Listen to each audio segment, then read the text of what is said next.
Okay, I'd like to call the June 28th meeting of the Westfield Board of Public Works and Safety to order. Can we start with the roll call, please? Here?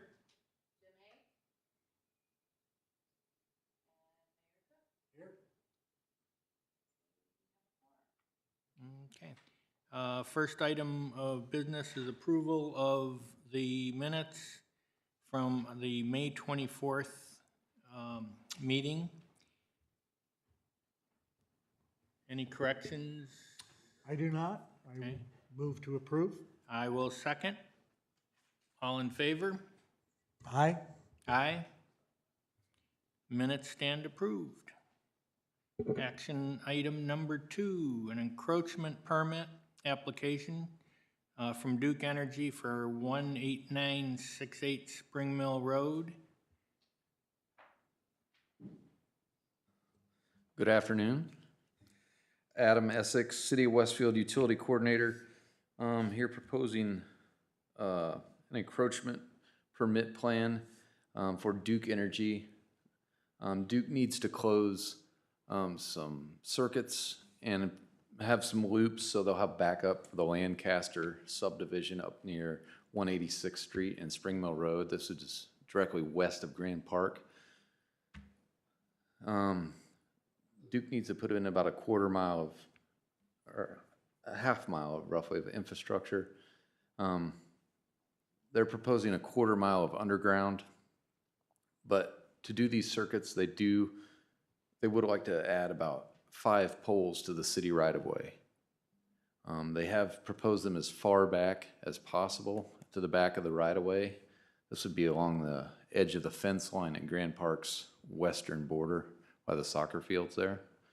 They would have 4 poles there, and then 1 pole at the southwest corner of the roundabout, kind of along the north side of 186th Street.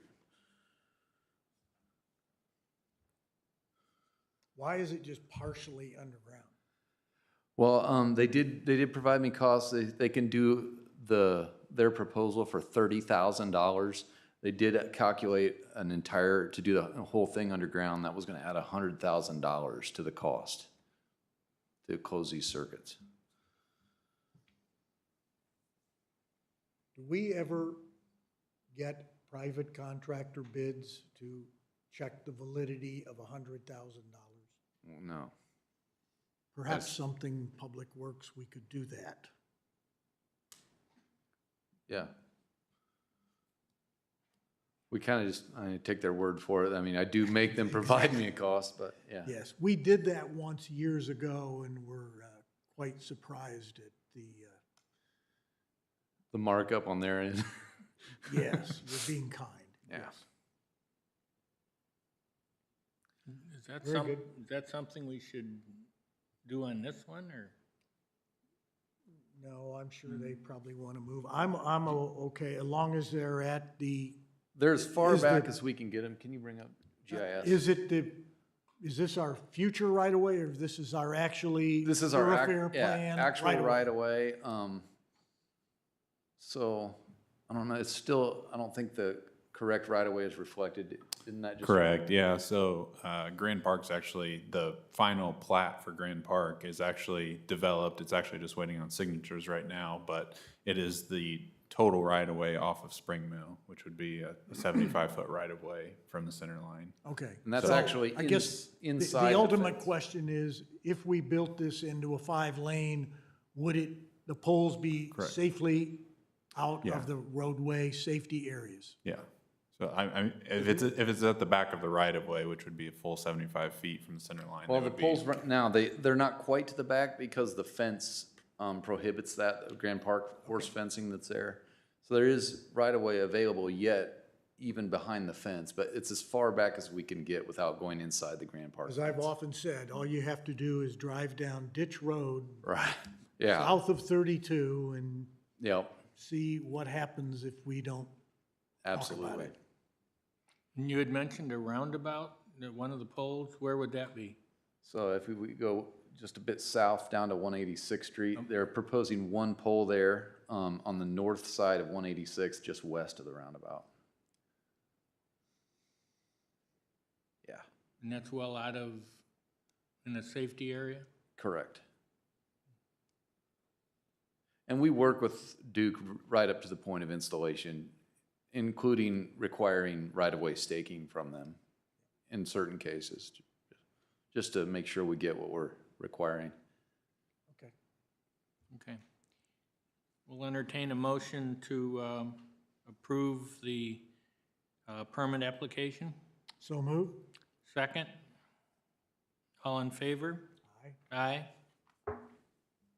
Okay, action item number 3, joint use maintenance agreement for Route 31 totem and signage. Whatever We're that is. actually, this is, for the record, this is John Nail.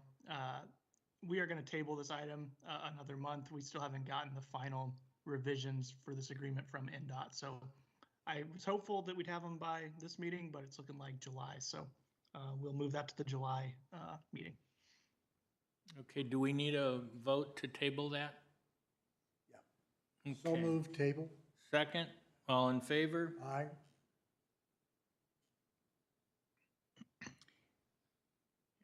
Item number 4, United Consulting NDOT Audit Settlement Agreement. Yeah, so this is a new one for me and for the board. So NDOT on our MPO projects where we get reimbursement will periodically audit the payroll and reimbursement vouchers for a given project. And this is related to our Monon over State Road 32 bridge project, in which United Consulting provided construction inspection services on the project, for which we were reimbursed at an 80-20 split for those services. During their audit, during NDOT's audit, they found that United had promoted at some point an employee named Henry or Hank, a card, who did a phenomenal job for us on the project, but along the way he was promoted and was given a pay raise. And United, it appears at least, didn't update their payroll information per their contract with NDOT or per our contract with NDOT to let them know that Hank was being billed at a higher rate now because of the promotion. So that popped in their audit, and as a result, they are saying that United overcharged the city by $40,769, and therefore $24,533 of the reimbursement we got back from NDOT is owed to NDOT, essentially. Now, our contract with United allows for them to promote employees periodically. They let us know when they're promoted, and they're allowed to bill at the rates provided in the contract. So what United's asking from the city, they want to make it right. They disagree still with the findings of the audit, and that's another story, but they recognize that Westfield shouldn't come out of pocket at all for them not updating their payrolls.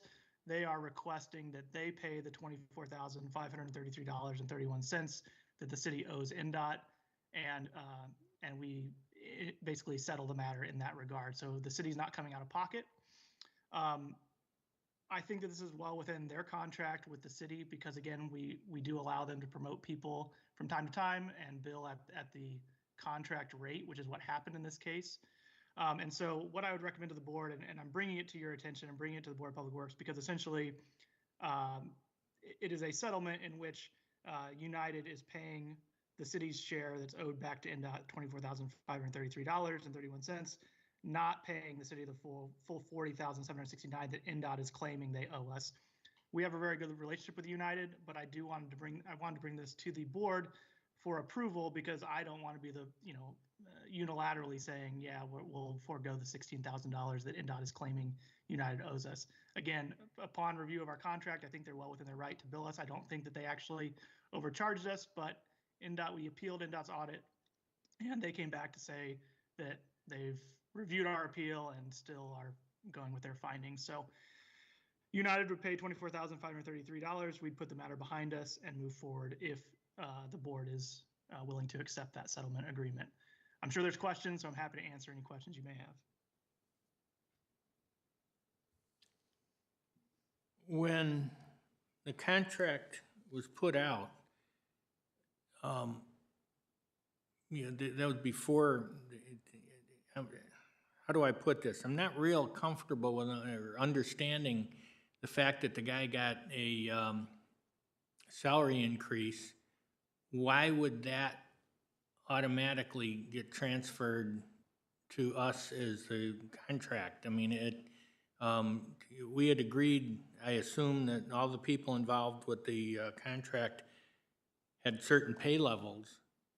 And, if they promoted 10 people that were working on the project, would we have to pay all of that? This doesn't sound fair, frankly. So the way the contracts are structured, there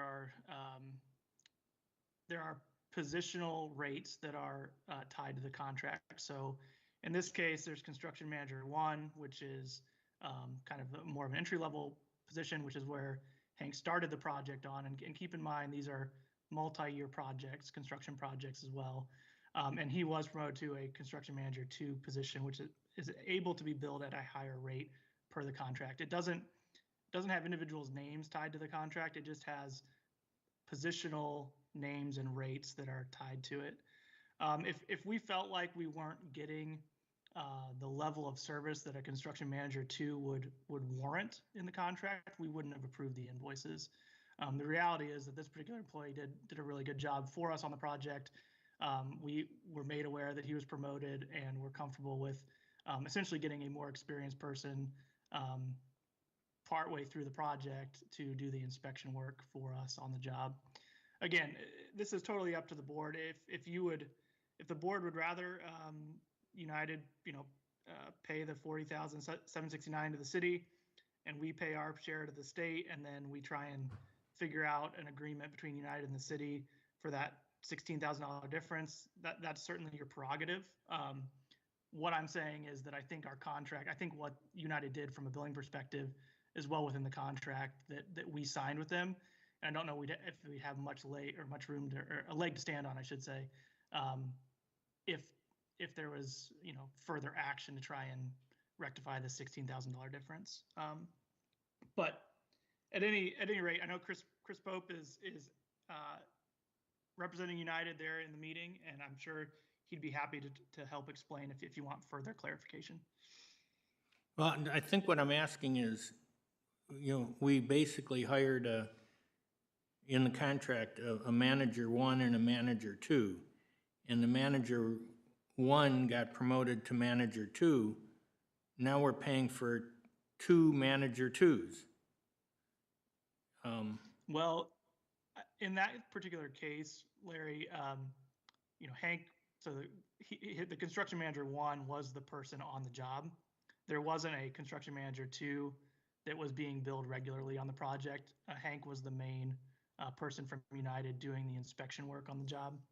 And yes, he did get promoted to construction manager 2, but I feel like United was well within their contract to promote folks along the way, and then to charge at that capable contract rate. Again, I'm sure Chris Pope would be happy to explain further if you guys want to hear from United directly on the matter. Hi, Chris Pope from United Consulting. John is corrected. There's a little bit of explanation that's slightly different than what John is explaining. Hank was the construction manager 1 was the title that Hank started on the job as. That is the higher level person. We started day 1 billing him as a construction manager 1 on the job. That was the role that he was serving on the job. He did not get a promotion while he was on the job. What NDOT did when they did the audit is they pulled a certified payroll from a period of time that didn't apply to this job, and Hank was listed as a construction manager 2 on that certified payroll that we have to provide to the state. Hank had gotten a promotion to a construction manager 1 before this job started, but it wasn't reflected in the certified payroll at NDOT that was used in the audit process. So there was a disconnect between the time period of the certified payroll and the time that this job was going on. So NDOT, what we did when we protested it, we said, no, he was at the construction manager one level for the entire time of this job. But because there wasn't a document at NDOT that said he had gotten that promotion, they disallowed all of his time as a construction manager one and reclassified him as the lower, less expensive person for the entire time. The city of Westfield, we provided a construction manager one level of service for the entire length of the project. NDOT is disagreeing with how much we paid, how much we were charging you guys for that time. Why did you provide the wrong information to NDOT in the first place? It wasn't that we provided the wrong information to NDOT. We file a certified payroll once a year. And in the past, NDOT has not dug this deep into it. So we would only provide a new certified payroll because it's used in the calculation of our overhead and things like that. It's not generally used for this purpose in an audit. They have recently gone back and started pulling these into the audits, which is new for them to do. So our policy now is every time we have to make a payroll adjustment for someone, we have to submit a new certified payroll so these things don't happen. But at the time this project was going on, that was not the procedure that was in place. So So Westfield. Chris, help me out here a minute. When we contract with you or anybody for inspection services, we do it by the hour, It's not by time the and- project? It's time and materials. Yeah, it's time spent on the So job. do we contract for a given hourly rate? There is a bill of rates in the contract that we would negotiate with you, and it would be in there as a construction manager one, as a construction manager two. When you select us to do the project, we agree to put a construction manager one on the job because that's the classification of person that's required to do the work on the project. And so So did we pay for all his time at that one level? You paid for all of his time at the construction manager one level, and we submitted a monthly invoice every single So month. it of sounds that. like that our issue is with NDOT The issue is. more than anything else. So The my- issue is with NDOT, and Okay, so unfortunately. is it worth NDOTal relationships to further pursue this, or do we just, We submitted a package of information, and the city helped us, graciously helped us But through that was that denied. process. And that was denied. so do we have any other course of action, or? So we're talking, we're talking about 16 grand here? Is that Yeah, what- it's $16,235. So, Can we split it with you guys?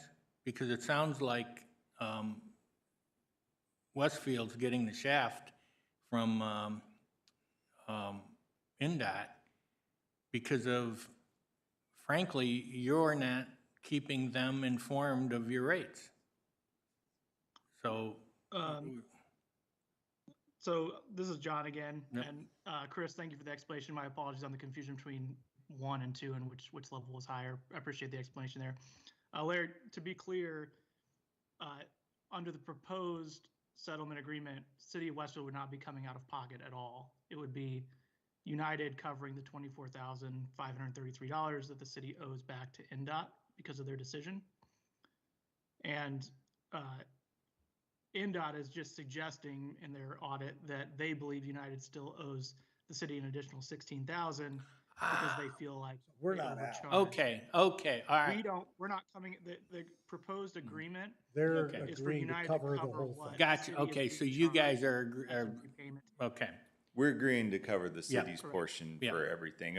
And in the end, we value our relationship with the city of Westfield. We will cover the entire Okay, thing. But I flat out did not understand that. And I apologize for that then. That's not a problem.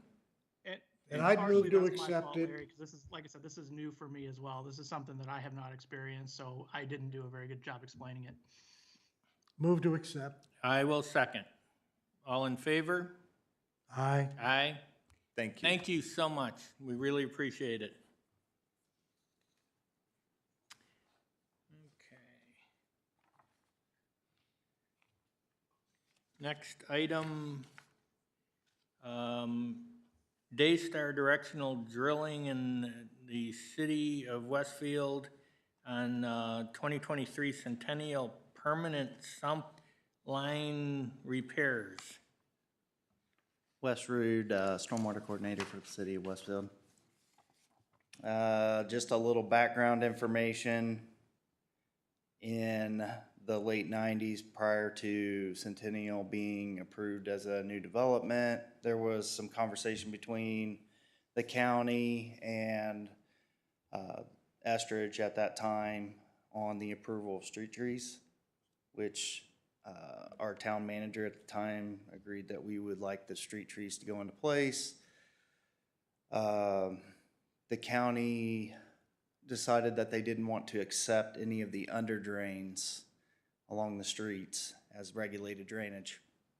As a result, the street trees compromised all of our under drains where the homeowners' sump lines are tied into. And for the better part of 12 years now, we've been actively trying to correct those sump line issues, which have resulted in flooded streets, flooded basements. We have a pretty good plan in process, but this has been an ongoing issue for several years. We have a good plan of correction for those issues.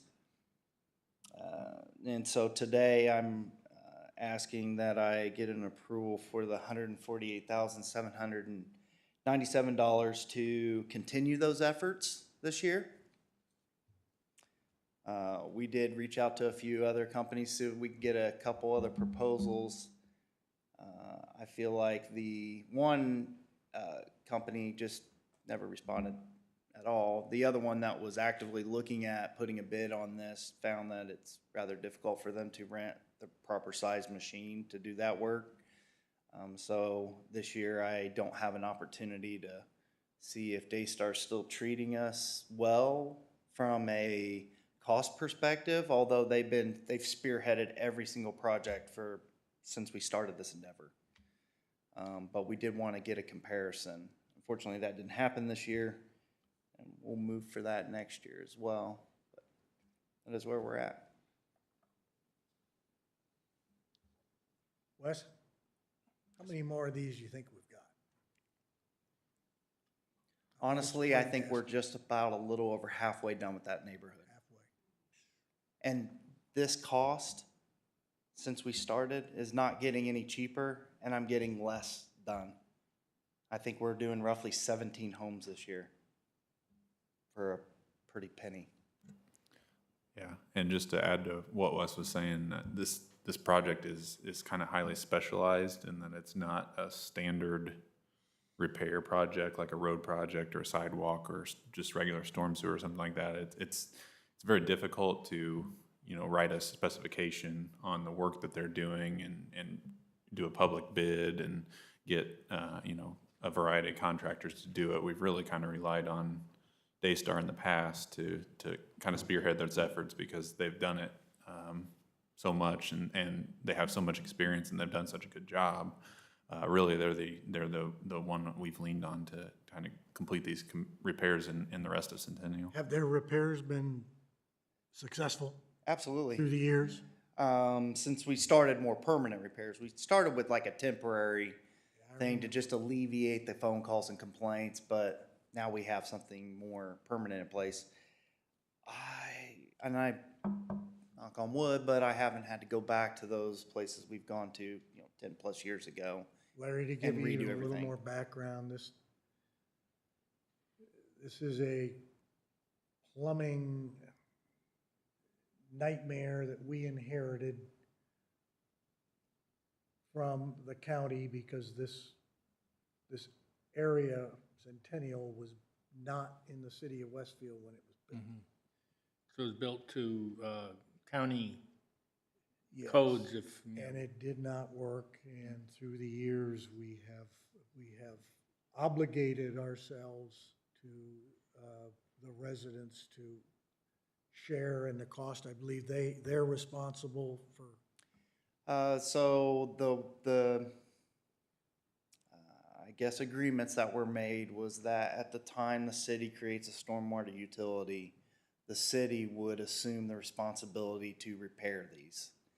Prior to that, it was the HOA for Centennial. They probably didn't do anything. and you pay for this out of our stormwater We pay for this out of utility. stormwater.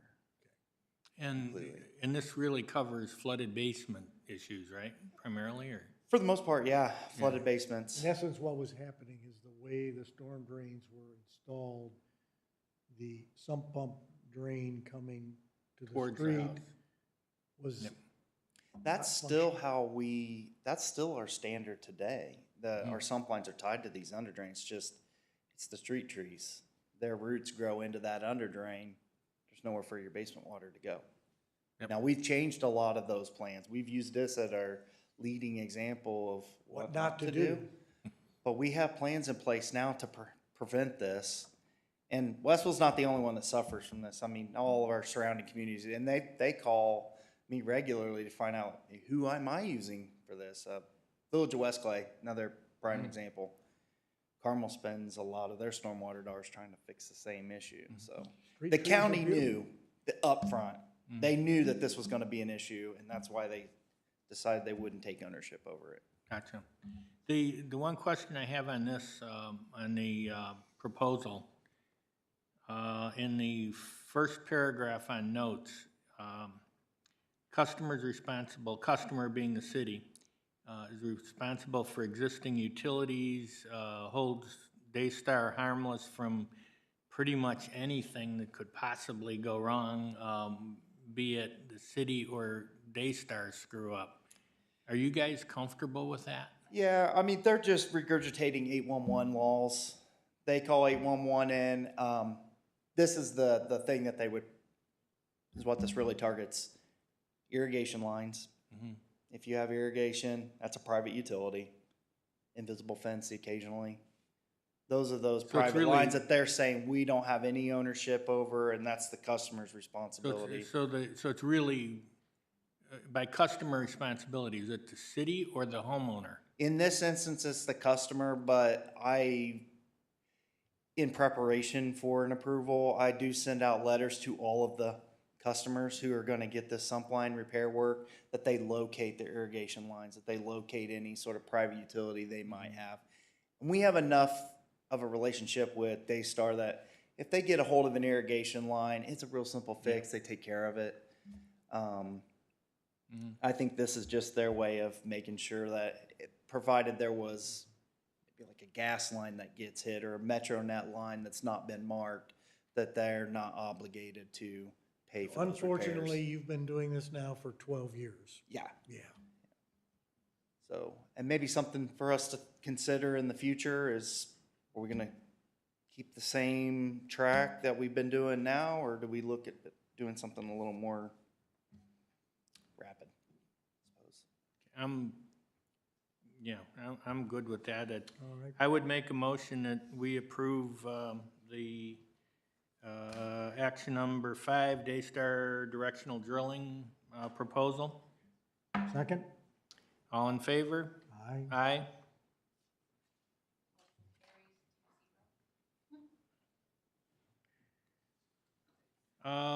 Okay, we have a lease agreement.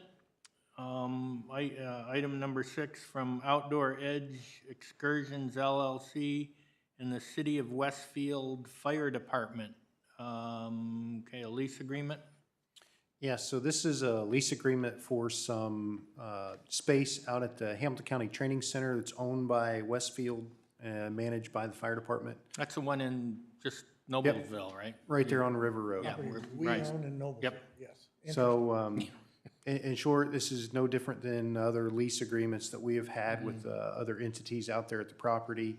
They're wishing to lease some space to place an office, run their business, and $700 a month. I believe there's a 2% annual increase. They're carrying their own insurance and things like that. Access to the training room and the training grounds for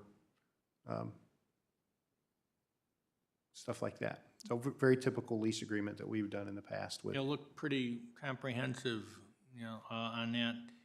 And we've got a bunch of those, don't we? There's several lease agreements with We have various had entities. several lease agreements with various companies in the past, from our local union to STTS to SI Industries and some other places and businesses out there, yes. And you're comfortable with $700 a month? Yep.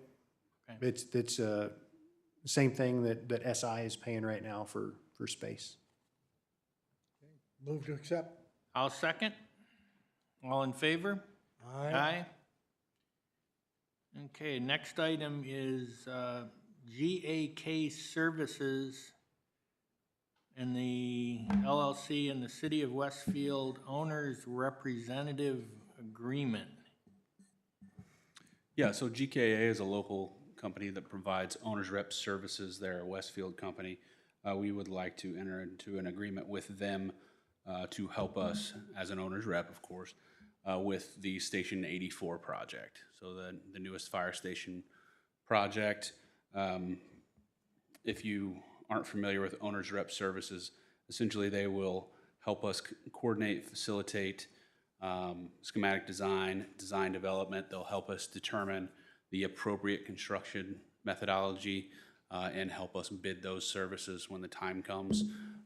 We are likely going to use a BOT, build, operate, transfer methodology for the station itself, but they will help us analyze if that's the best strategy or if we want to do a construction manager as constructor like CMC project or design bid build, however that works.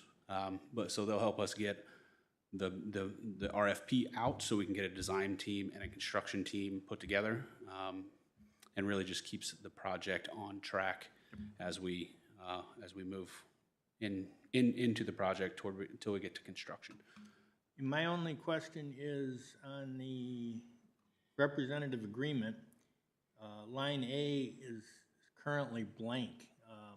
Should that be filled in from a legal point of view? Jeremy and I've had some discussions prior to this, and we discussed it with CKA as well. It will be filled in with the fire department Okay. location. Additionally, there's a couple other provisions that are going to be added, the E-Verify, the non-discrimination. And because this is a 12-month commitment that goes over 2 budget years, the non-appropriation language. But we've already talked to them, they're in agreement of that. So this will be the approval of that with the amendments of the location, like the project itself, and those 3 additional paragraphs, so. Can we vote on that today with the stipulation that those recommended corrections be applied? Yeah. Would that be So- legal to do? Yeah, so the authorization would be approval of this with those 4 stated changes. Okay. I will make a motion to approve with the stipulations and corrections by our legal department. Second? All in favor? Aye. Aye. Thank you.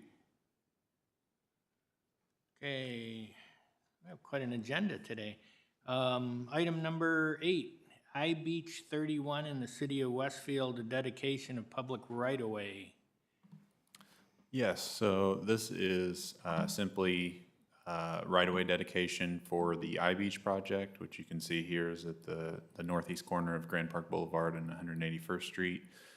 So they're redeveloping the site to have outdoor volleyball courts as well as a building for indoor volleyball courts and associated parking lots and improvements of that nature. So per our thoroughfare plan, when they come in and develop, they have to dedicate right-of-way consistent with the street classification. So this document is basically just their dedication of their 50 feet of right-of-way frontage along their property.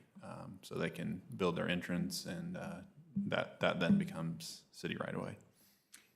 Just out of curiosity, the property to that little kind of a rectangle to the west, Yes.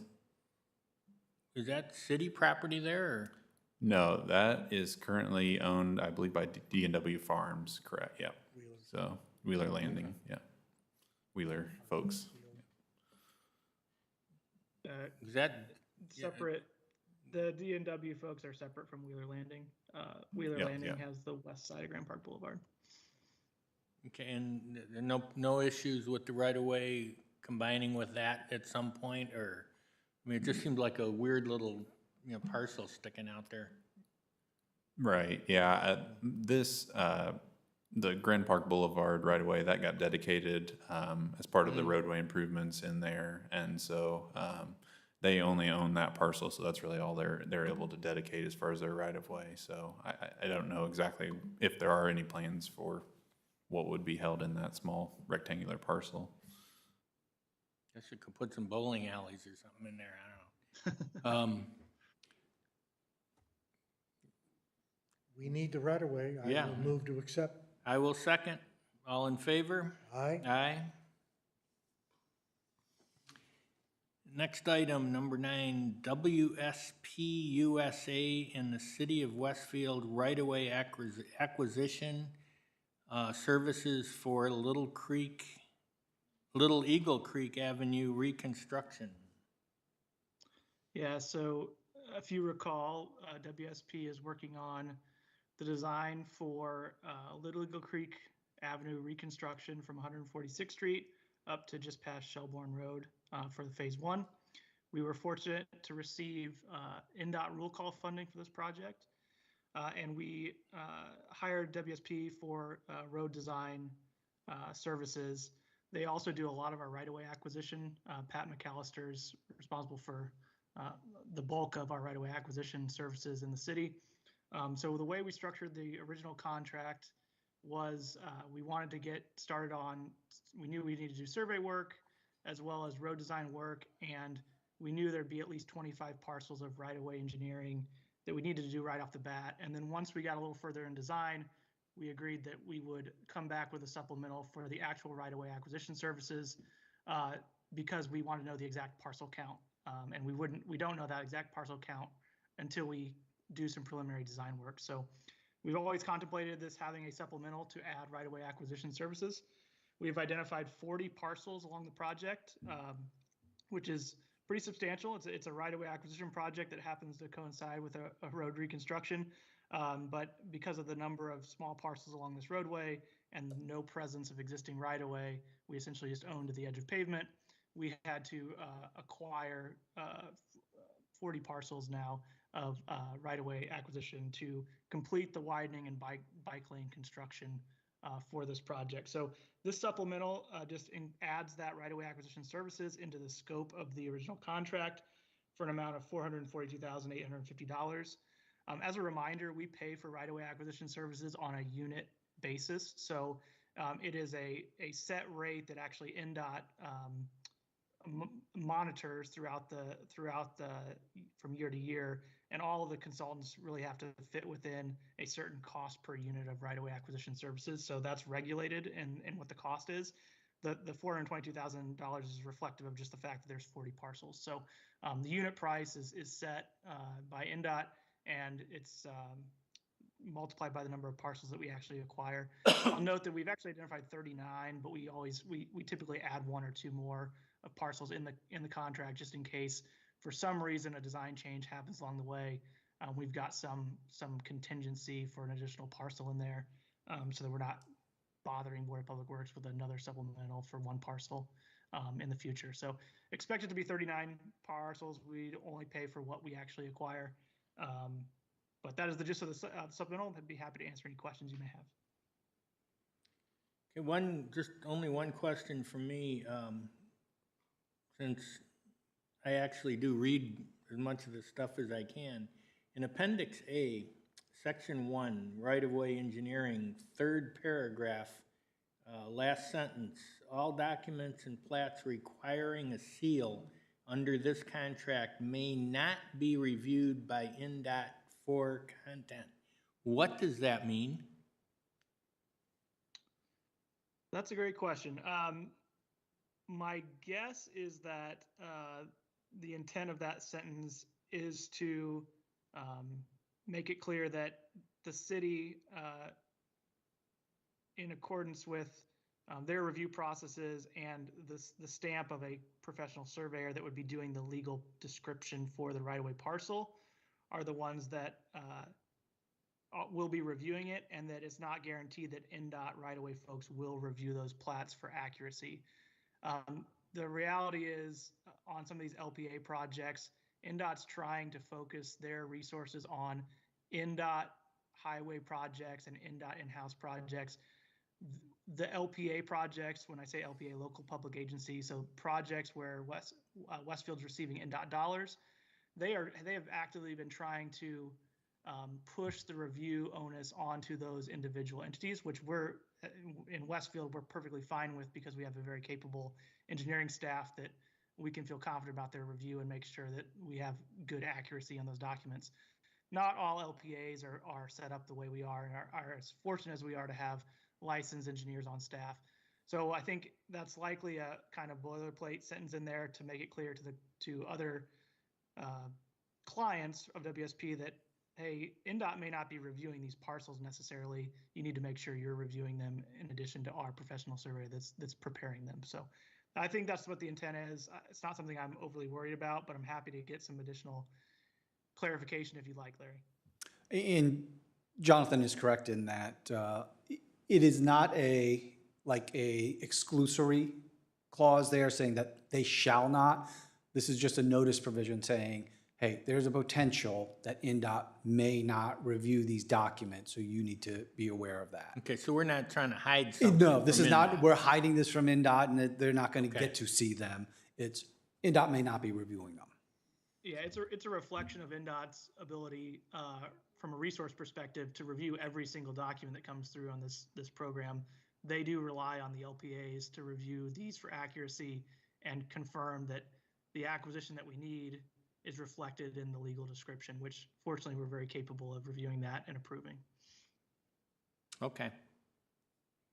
It seems backwards, but yes. Yes. you got it. I will move to approve this contract. I will second. All in favor? Aye. Aye. Action item number 10, Beezer Homes, Harbor at Grant Park, dedication of public right-of-way. Yes, so this is very similar to the other request that we just saw for public right-of-way. The only difference is this one is for a passing blister along Kinsey Avenue. So Harbors at Grand Park Village is a residential development here on the east side of Kinsey. Per our engineering standards, they're required to build their subdivision entrance up to our standards, which includes A-cell, D-cell, passing blister. And so they will have a passing blister on the west side of Kinsey. Because there is no right-of-way that currently exists over there, they're required to obtain that right-of-way to build their passing blister. So this document is basically their acquisition of that right-of-way to build their passing blister, as well as I believe they have a temporary easement in there as well to cover kind of their construction limits outside of what will be permanent right-of-way after the passing blister is built. So this is, again, just accepting that sliver as public right-of-way, as you can see on this exhibit. And that's built by the actual Beezer builds. Correct. The blister. Correct. Yep. I'll make a motion, we approve. Second? All in favor? Aye. Number 11, 2023 Asphalt Rejuvenation Signing Authority. Yes, so this is signing authority for our asphalt rejuvenation program. So what that basically entails is we try to do a rejuvenating seal on some of our newer pavements every year. Basically, we use a product that seals the top of the asphalt as well as penetrates into the asphalt as well to prevent water infiltration and that sort of thing. So this is one of our many tools that we use to preserve our assets as far as pavement goes. So I have sent out quotes to 3 separate contractors to get quotes on this, and I expect those within the next 2 weeks to come back. But this is just a signing authority so that we can sign those contracts and get them working as soon as we get those quotes in. Michael, remind me, is this done to asphalt that was laid last summer? Correct. So what we have on this year's program is a couple of streets that were last year, and then the rest of it is a year before. So we have about 7.5 miles of streets on this program that we're looking to do that were in the last 1 to 2 years. So we try to typically target newer streets, but you can also do an additional application around year 7 or so after it's been resurfaced to continue to have a good surface that's sealed and prevent water infiltration. Okay. So move, set to accept. I will second. All in favor? Aye. Aye. Number 12, Westfield Police Headquarters Project.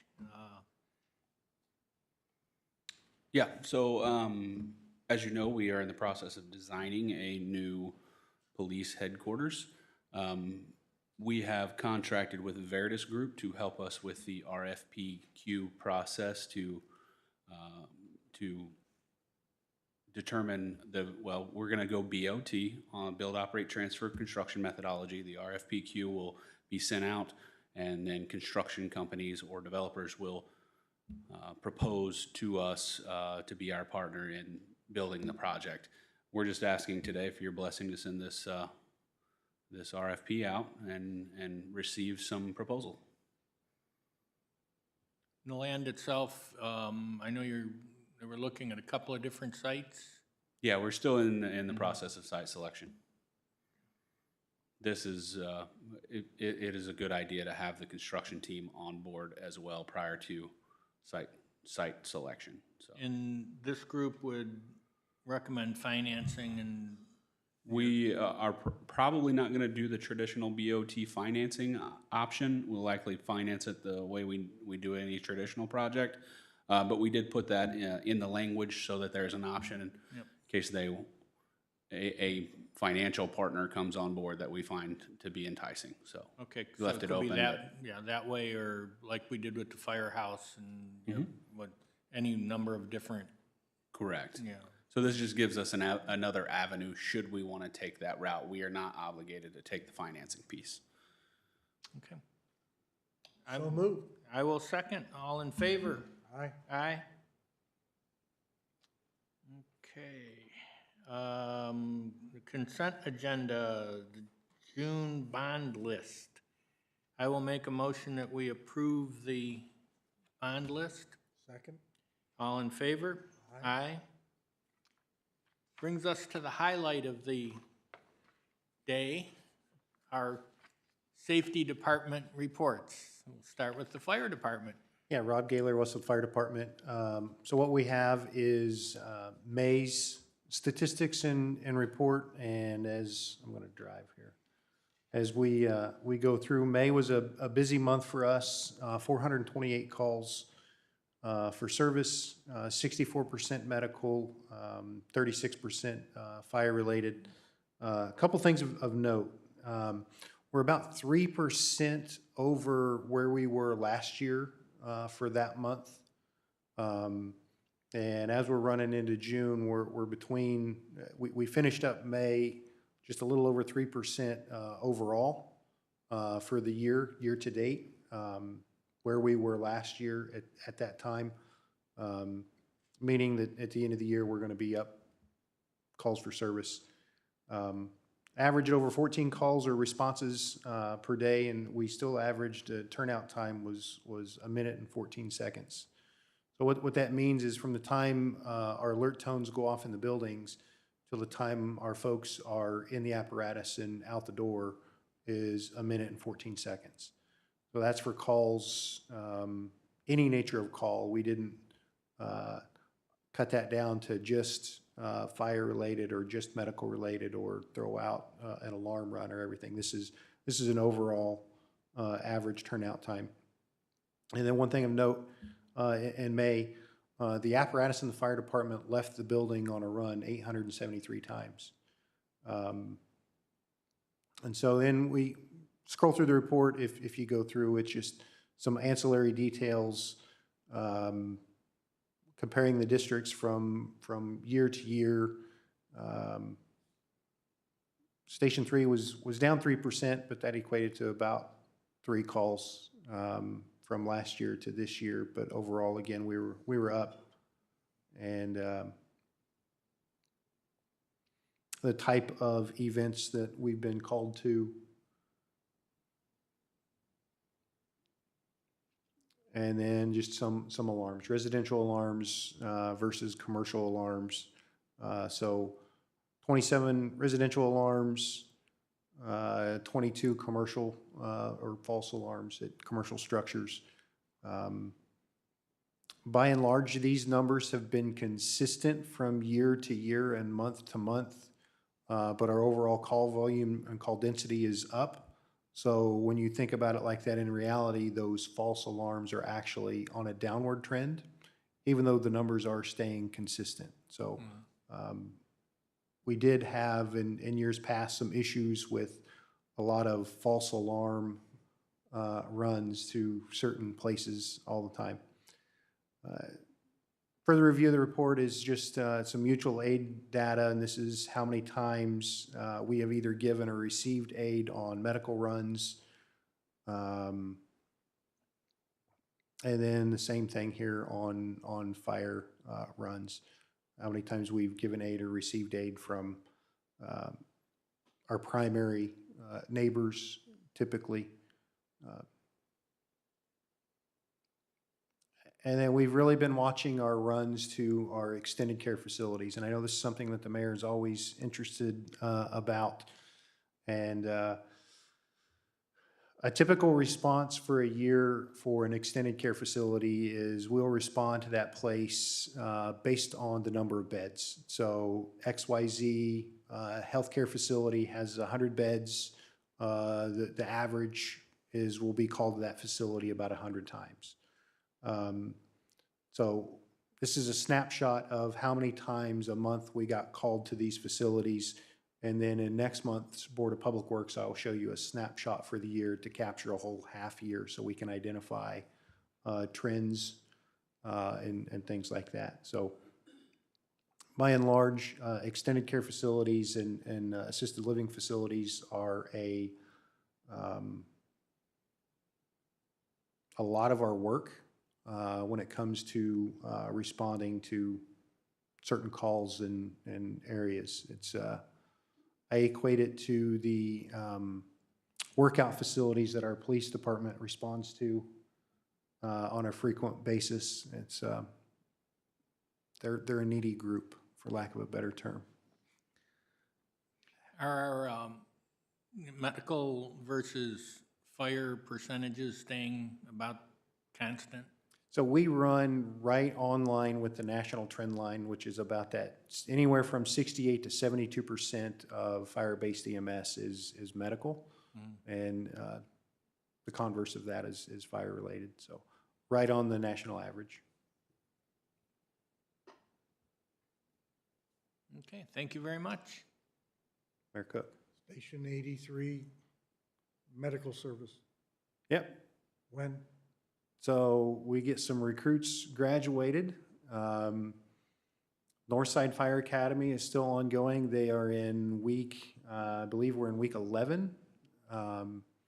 And our 15 recruits are doing an exceptional job over there. I actually had the opportunity, not last week, but the week before, may have been at the beginning of the month, spend some time to do some live fire evolutions with the academy.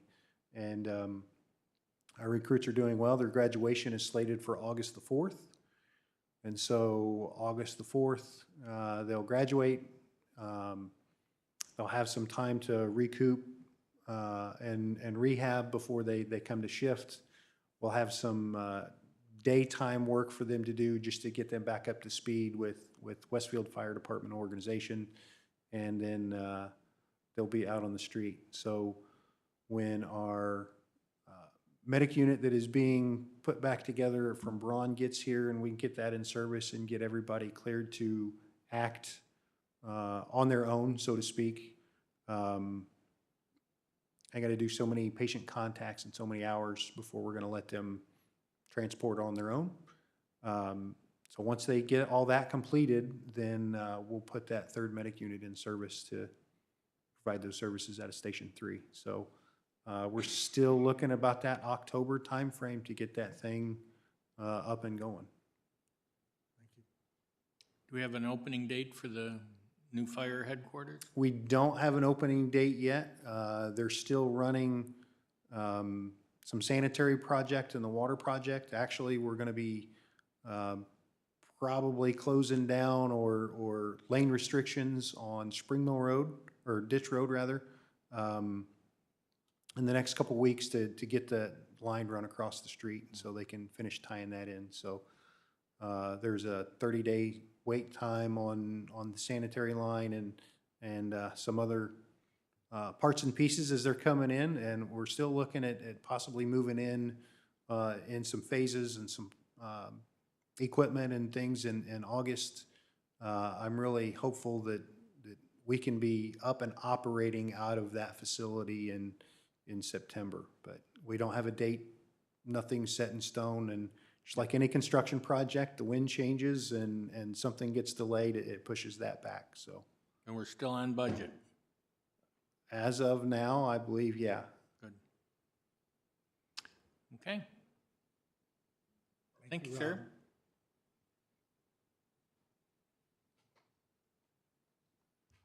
Good afternoon. Just a couple updates. The first is on our new hires. As you know, we've hired 3. Adrian Alvarez was hired in May. He's currently an FTO. Ben Sargent, Kristen Olowinski started last Monday. They're in their second week of onboarding, so they will soon start FTO also. They should be quick and on the street here probably within the next 10, 11 weeks, something like that. We did close out that process. Now we started a new one.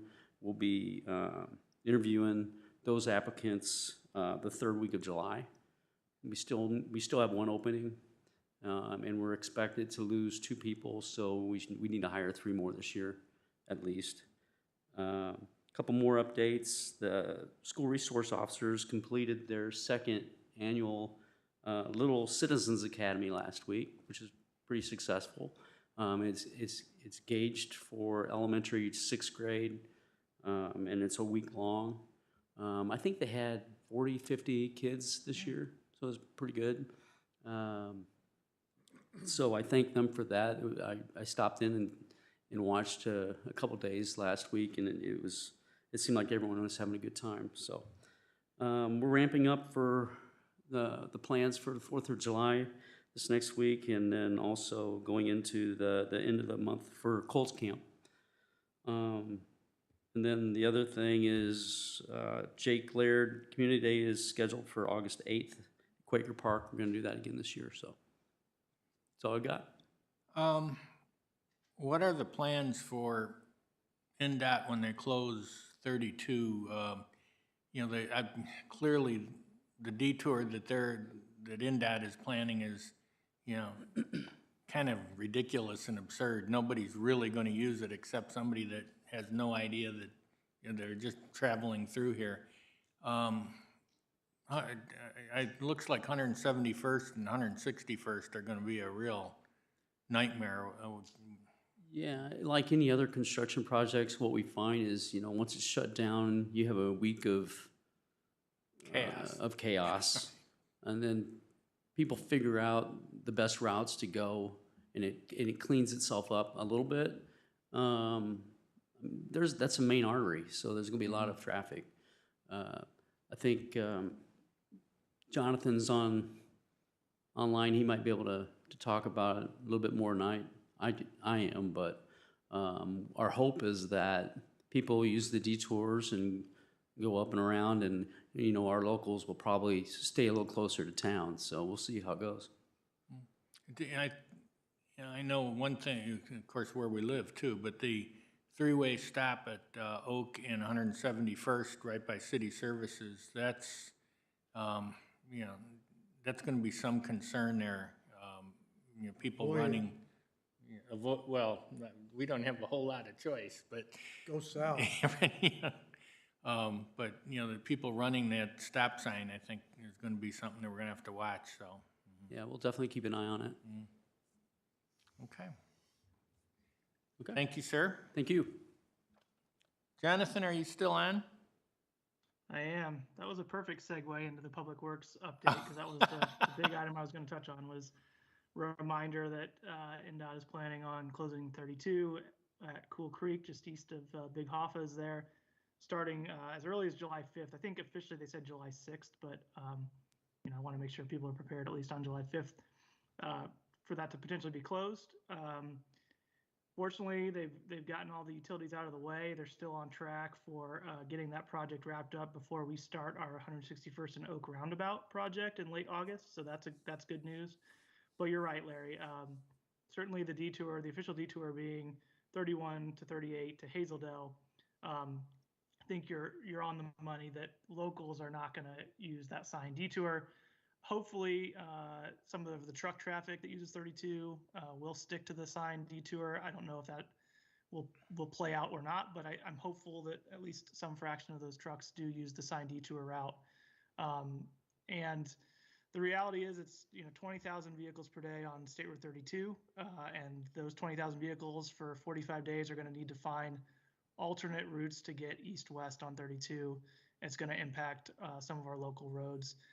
Fortunately, I think we've done some things in advance of this project, namely the 171st and Cary roundabout that's going to help facilitate some of those movements if people use 171st Street.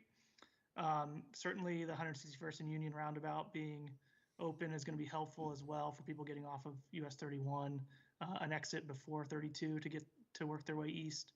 But yeah, I do think there will be some pain that first week, but I think people tend to find the routes that work best for them, and before you know it, it'll be back open with a new bridge, and we'll be ready to move on to 161st and Oak Roundabout.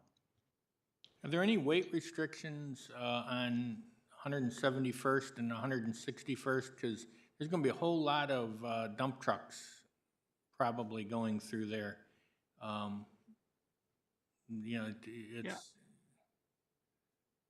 We don't have any weight restrictions on because of bridge structures that I'm aware of on either one of those routes. I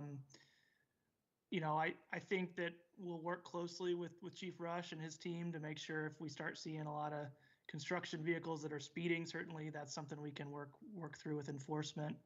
But the reality is that public roads are there for public use, and there may be some dump trucks on our local roads. We did have an unofficial detour route filed with NDOT so that if 171st Street sees substantial damages, there's some ability for compensation to bring that roadway back up to the standard it was before the project began. So that's helpful to have in place. But yeah, I think that first week we'll take it as it comes and make adjustments as we need to, working with Chief Rush's team and NDOT as well as a partner. And one other quick question. What's going on underneath the telephone tower over by City Services? Somebody's building a really large, flat gravel pad in there. Yep, that somebody would be us, the Street Department, Public Works.